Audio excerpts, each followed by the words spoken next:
Dear learners, শতকরা থেকে আমরা কনফিউজ টাইপের একটা ম্যাথ নিয়ে হাজির হয়েছি। তো প্রশ্নটা হচ্ছে এরকম: এক ব্যক্তি 400 টাকায় একটি ঘড়ি ক্রয় করলো এবং বিক্রয় মূল্যের ওপর 20% লাভে বিক্রয় করলো।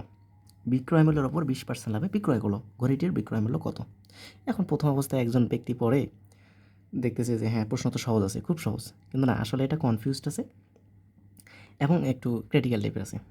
কেননা এখানে কথার মধ্যে আমাদের প্যাচ আছে। এক ব্যক্তি 400 টাকায় একটি ঘড়ি ক্রয় করলো, তার মানে এই 400 টাকা হচ্ছে কি ক্রয় মূল্য। ঘড়িটা কিনছি যেহেতু 400 টাকা দিয়ে, আসলে ওটা হচ্ছে আমাদের কি ক্রয় মূল্য।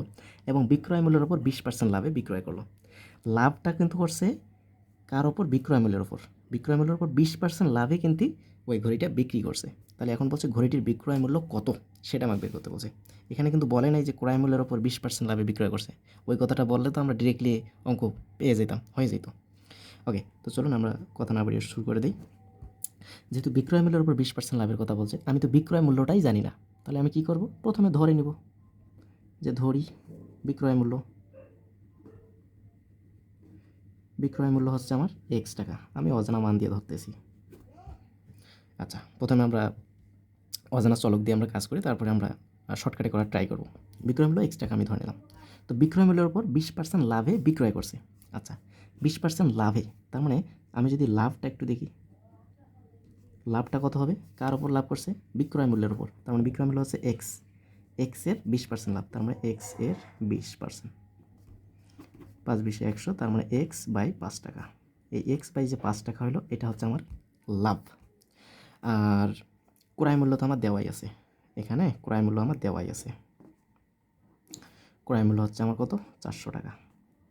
ওকে, এটা আমার দেওয়াই আছে। তো আমরা জানি, আমরা জানি আমরা কি জানি? লাভ কখন হয়? লাভ কখন হয় আমাদের? যখন বিক্রয় মূল্য বেশি হয় আর ক্রয় মূল্য কম হবে।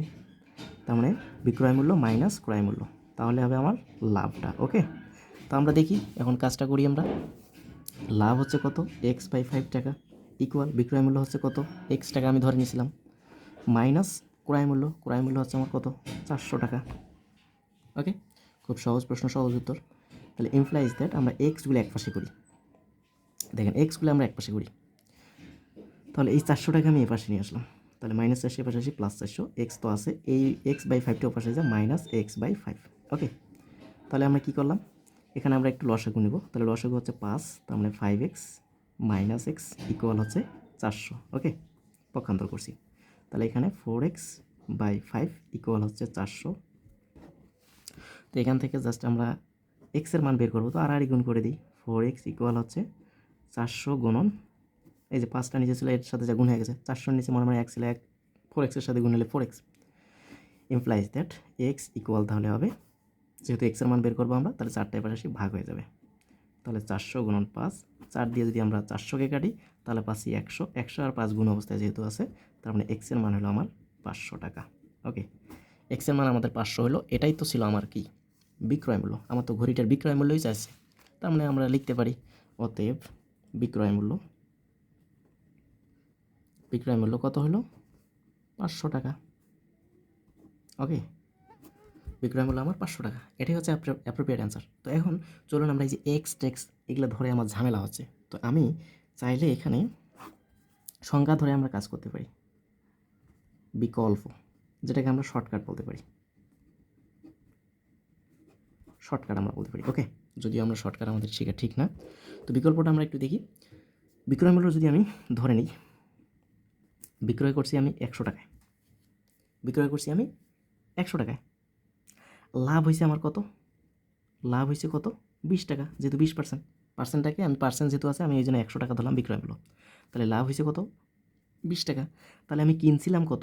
ক্রয় করছিলাম কত? তাহলে দেখেন দেখি, লাভ যদি 20 টাকা হয়, বিক্রয় মূল্য যদি 100 টাকা হয়, মানে বিক্রি করছি 20 টাকায়, তার মানে অবশ্যই কিনছি আমি কম দামে। কত কম দামে কিনছি? ওই যে 100 মাইনাস 20, তার মানে 80 টাকা দিয়ে কিনছি।